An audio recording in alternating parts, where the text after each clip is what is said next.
West Hill United is a progressive spiritual community where how you live is more important than what you believe.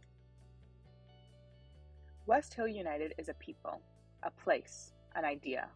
We are a community living out of a progressive faith, striving to make a positive difference in our own lives, the lives of others, and the world. Join us Sundays at 10:30 a.m. or connect with us at any time. There are two readings this morning, and the first is an excerpt from John Cobb Jr.'s essay delivered at the Religion Online conference at Ottawa St. Paul University in November of 2003. And Cobb was questioning our society's focus on individual rights. He was proposing that instead of viewing ourselves as individuals, we could view ourselves as persons in community. That while each person is an individual, we must understand individuality in relational terms. We must honor our place in the web of life. So, from The Common Good, Individual Rights and Community Responsibility by John Cobb Jr. In recent times, we have witnessed a breakdown of community mindedness and an inability of persons to seek the common good. One problem is an emphasis on individual rights based on the assumption that individuals are isolated atoms cut off from the world by the boundaries of their skin. Such individualism undercuts a recognition, one, that we belong to each other even if we don't know it, and two, that the good of each is bound up with the good of others. To be sure, individual rights are important, but we individuals are not isolated atoms. We are persons in community. Individual rights are best understood in relational and communitarian terms, not in isolationist and atomized terms. What is needed is a metaphysics of community, offered as wisdom for the journey. May we walk in its light. Walk in its light.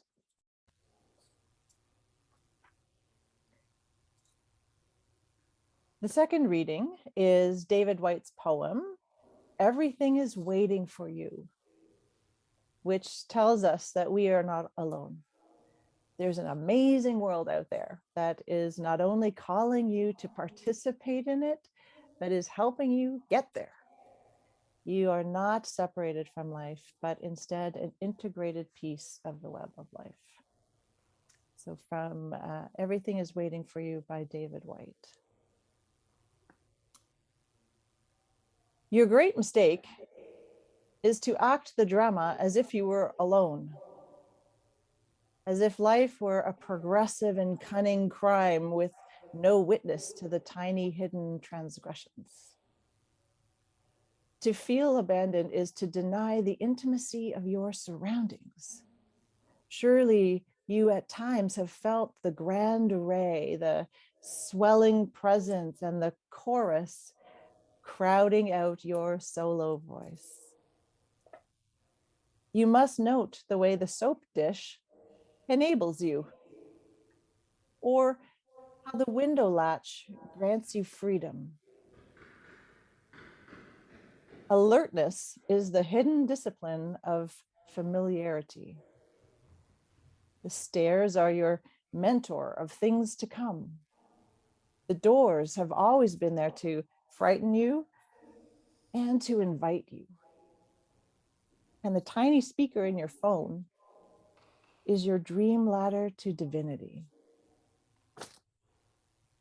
So put down the weight of your aloneness and ease into the conversation. The kettle is singing even as it pours you a drink. The cooking pots have left their arrogant aloofness and seen the good in you at last. All the birds and creatures of the world are unutterably themselves. Everything is waiting for you.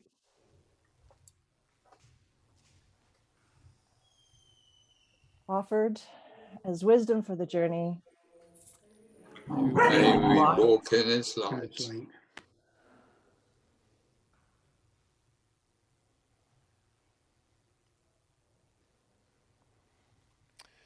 There is a there out there, and sometimes it looks scary. When we look at the state of the world, it's easy to be filled with despair. The spate of gun violence that we hear from the United States lately is just one example of this broken world, these ruptures in the web of life.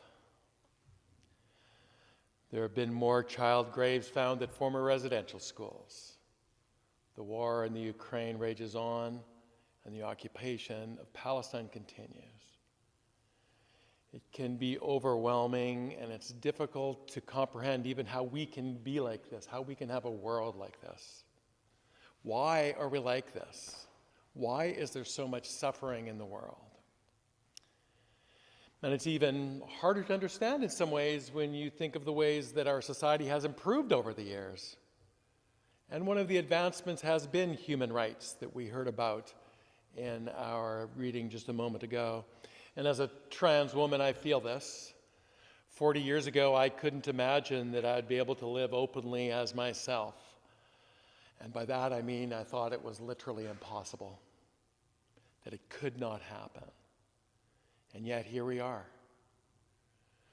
This doesn't make gun violence or wars or genocide inevitable or acceptable byproducts of human rights.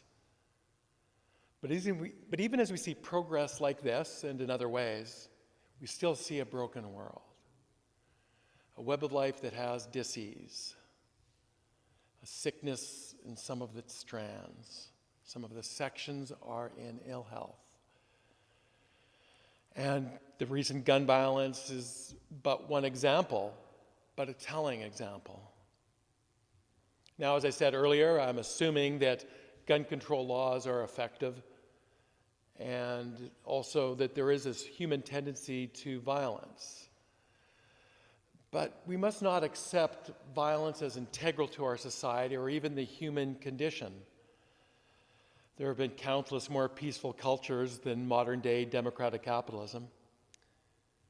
And so much of this gun violence in the United States is due to easy access to guns and the so-called right to bear arms.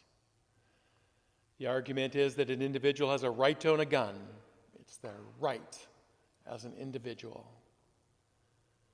And this is what I'm going to call the cult of the individual. The idea that individual rights are so important that they override others and others' well-being. And this idea of this individual rights has become almost toxic. And the cult of the individual is actually harming the ongoing creation of the web of life. And so you see, we have a problem here. We cannot separate the cult of the individual, as I'm calling it, and our commitment to human rights.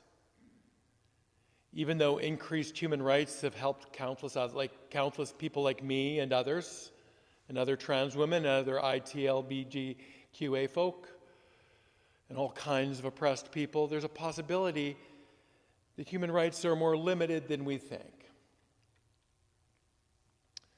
And there's a third aspect to this cult of the individual that affects us, and it's how it pushes us to withdraw into ourselves. And the horror of the news and the state of the world, really, often makes us want to withdraw. And I'm not speaking of those who are forced into isolation, like disabled people or elderly. I'm not talking about introverts who need a certain amount of alone time to recharge and stay balanced. But over the years as a minister, I've heard many people tell me that they're beaten down by the news and they're just not able to deal with it. And even though they feel they have an obligation to be aware that that matters to them, they still cannot engage. And so instead they seek comfort and isolation as they withdraw and isolate. But we must be careful about that and remember that there is a there out there. Now, each of these three things that I've spoken of, the gun violence with the individual right to a gun and human rights in general, which we look as a positive, and getting forced into isolation by the news, indicate a rupture in community. They indicate distressed strands in the web of life. And you can kind of see what I mean by this rupture of community by looking through our world, through our value statement, VisionWorks. And in VisionWorks, we insist that we are grounded in life. And we acknowledge that life, in all its diversity and complexity, is an interconnected web of relationships beyond our full comprehension. And we commit to the web of life, and life in all its diversity and complexity, and we're guided by love to ensure the well-being of that diversity and complexity. And we acknowledge when there is suffering anywhere, there is suffering everywhere. And this is the core of who we are at West Hill United and who we want to be. Here at West Hill United, we strive for community, and we try to honor our place in the web of life. We're acknowledging that there is a there out there. And I think a lot of the problems that we're facing in the world, such as gun violence as we've spoken to, but also genocide and other things, arise from a misunderstanding of community and the relationship of the individual to the community. There is a tension between the individual and the community. And this is not a simple problem, but I really believe that it's something that must be addressed. And that's kind of what John Cobb Jr. was saying when he said, we need a metaphysic of community. And the gun violence in the U.S. is a telling example. The gun lobby says that the Second Amendment says we have a right to bear arms. And they make this assertion on the basis of individual rights and the human rights. They have an individual right to own a gun. And this individual right supersedes any harm done to the community. So we can see how this leads to an obvious rupture in the community through gun violence. Their insistence they have a right to easy access to firearms leads to the death of thousands who die of shootings every year. They believe their right to bear arms is more important than the lives of second graders. They believe that the lives of black people in Buffalo are less important than their right to own an assault rifle. They value their individual rights over the community, over the web of life. This denies our dependence on one another. It denies the fact that my well-being is tied up in your well-being and in the well-being of every other person in this world. And this isn't relevant only to gun ownership. We see it in cuts to social services and austerity and the drive to lower taxes. We see it when someone tells someone panhandling to get a job. The cult of the individual is seeping through the web of life and causing dis-ease. But there's also ambiguity in this, as we see in the centrality of human rights, responding to the damage done by the cult of the individual. Human rights arose largely from the 18th century realization that the individual should be protected. They should be protected from the caprice of our governments or the prejudices of our neighbors. And this is good. It's an advancement. And that's one reason it's so difficult to criticize individualism, is because of the value in human rights. And when we say, well, what will we do without individualism? How will we actually assert human rights? But nevertheless, the assertion of rights is not enough. We need more than individual rights for a healthy society, even when these rights are combined with a social compact. A healthy society must be a community. And human rights on their own may even inhibit community. They kind of deny that there's a there out there. And so let's take a look at how community is actually constituted in its relationship to the individual. So I'm an individual, and my experience is constituted largely by my relation to my past personal experiences, things that happen in my body, and events in the wider world. I am more than just a collection of cells that has gained consciousness. I am the river of experience that flows through my life and my relationships and the interconnections with the rest of the world, with the plants of the animals, with my friends and family and all the wonderful people here at West Hill United, through the rest of the world, through media, and everything else. There is a there out there. Now, probably the most important relations are those to other people. And I am who I am in this moment as an expression of the relations I have to other people in the past and the present. They are a part of who I am. And we're not these self-contained atomic singles that are defined and end in our skin, that remain the same through connections to one another. In one sense, the primacy of the cult of the individual looks at us like we are billiard balls, that we're self-contained units that remain unchanged through connection. We imagine that we're like billiard balls that bounce off one another and react and change direction. But through these connections, we remain unchanged. We are the exact same billiard ball after the connection as we were before. But that's not really what life is like. That's not what reality is really like. When we connect with one another, we are changed. I become a part of you, and you become a part of me. We're not like billiard balls. We're more like these viscous orbs with a center marking who we are, but with some kind of gelatinous or something coating that, when we connect, exchanges part of each other. Because when we connect with each other, we react, but we also become a part of each other. Part of me becomes a part of you, and part of you becomes a part of me. And even though Emily, for example, is gone, and I only knew her a short time, she welcomed me into this community in a way that opened everyone else to welcome me into this community.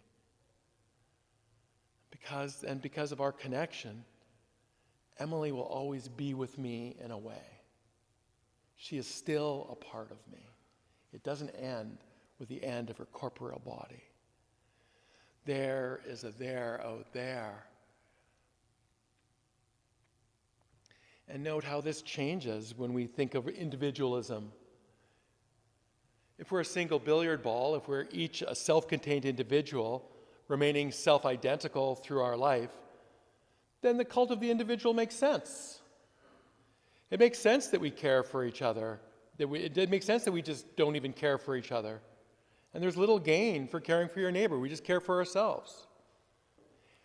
If we think of ourselves like that, self-interest and altruism are sharply differentiated.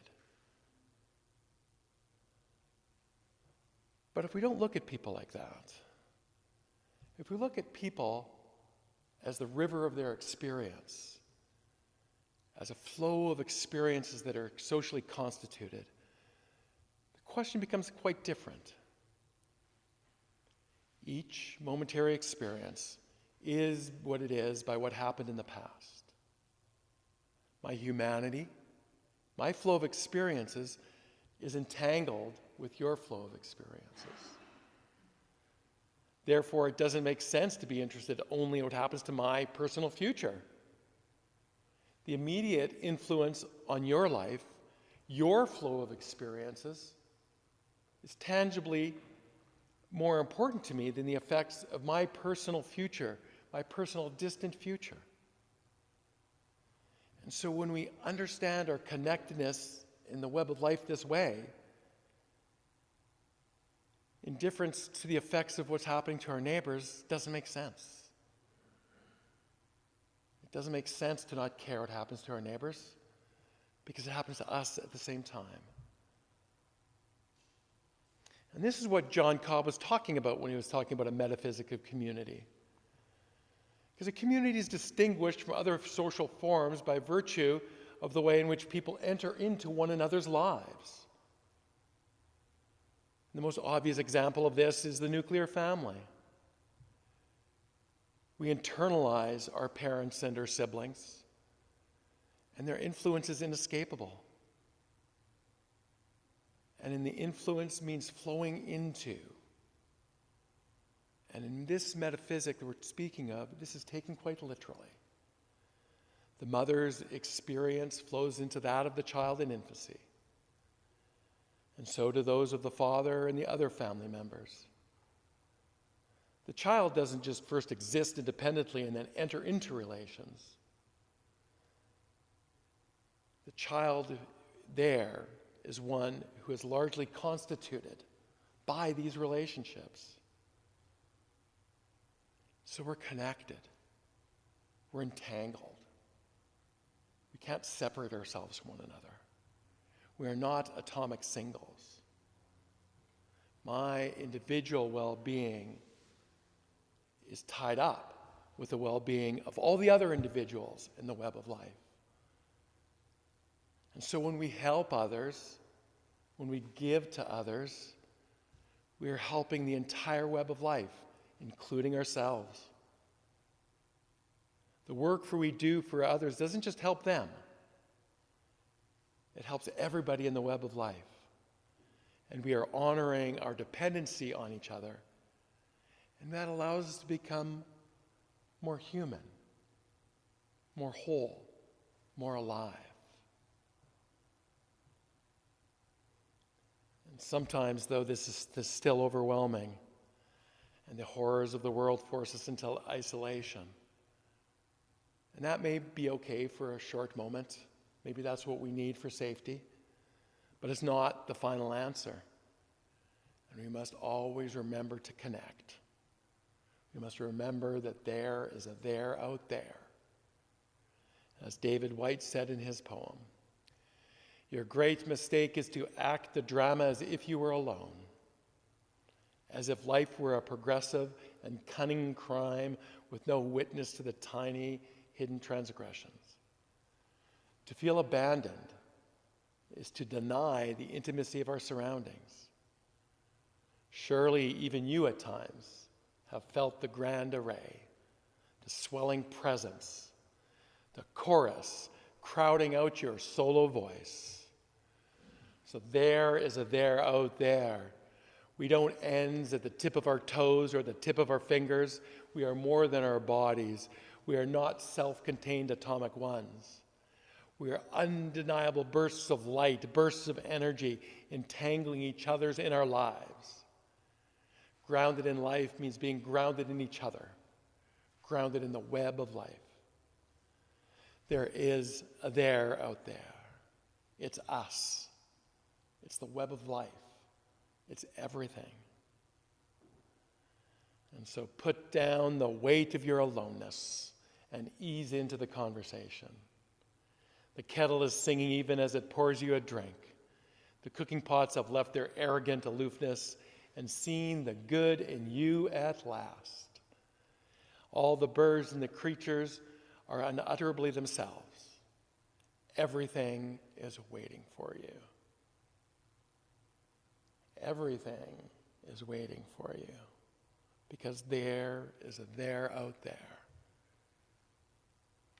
Peace. Become a sustaining champion of West Hill United's work by committing to an automatic monthly donation. Learn more or donate now through Canada Helps.